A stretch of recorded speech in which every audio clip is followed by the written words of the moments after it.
क्या हो गया रणवीर भाई को? और अपने अपने पकड़ लीजिए तुरंत। और would you join in once and stop it forever? Join in what the fuck? Hello friends, आप देख रहे हैं क्रिटिकल ज्ञान और आज का टॉपिक कुछ ज्यादा ही स्पाइसी है।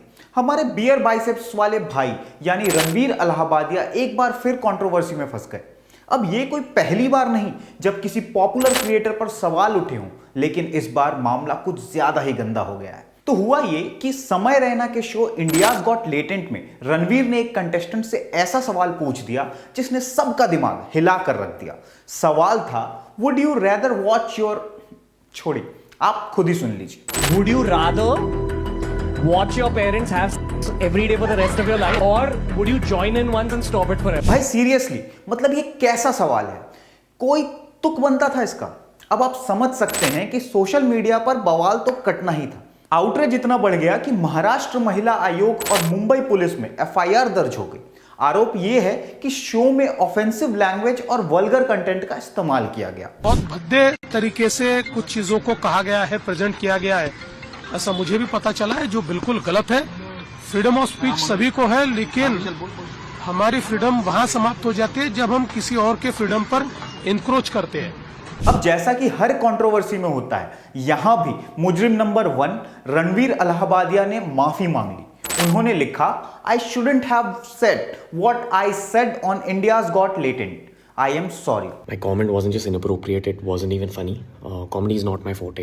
I'm just here to say sorry. लेकिन दोस्तों, सवाल ये है कि क्या ये माफी काफी है या फिर ये बस एक डैमेज कंट्रोल है? क्योंकि सोशल मीडिया पर लोगों का कहना है कि बियर बाइसेप्स जैसे क्रिएटर्स जो एक तरफ अपने पॉडकास्ट पर स्पिरिचुअलिटी और वैल्यूज की बात करते हैं, वही लोग ऐसी हरकतें कर रहे हैं। तो ये डबल स्टैंडर्ड्स आखिर कब तक चलेंगे? पत्रकार नीलेश मिश्रा ने इस पूरे मामले पर एक सही ट्वीट किया। उन्होंने लिखा, meet the perverted creators who are shaping our country's creative economy. This content is not designated as adult content, even a child can easily access it. और भाई ये बात गलत भी नहीं है। सोशल मीडिया आज ऐसी जगह बन चुका है जहां व्यूज और क्लिकबेट के लिए लोग किसी भी हद तक जा रहे हैं। अब दूसरी तरफ लोग याद दिला रहे हैं कि रणवीर अलाहाबादिया को प्रधानमंत्री मोदी से डिस्ट्रप्टर ऑफ द ईयर का अवार्ड मिला था। अब लोग उसी अवार्ड पर सवाल उठा रहे हैं। अब हम यहां पर एक बड़ा सवाल उठाते हैं, इंटरनेट पर फ्रीडम ऑफ स्पीच और रिस्पॉन्सिबिलिटी। क्या आपको लगता है कि फ्रीडम ऑफ स्पीच का मतलब यह है कि आप जो चाहे वो बोल सकते हैं? दोस्तों, फ्रीडम ऑफ स्पीच एक बहुत बड़ी शक्ति है, लेकिन यह तभी सही तरीके से काम करती है जब इसके साथ जिम्मेदारी भी हो।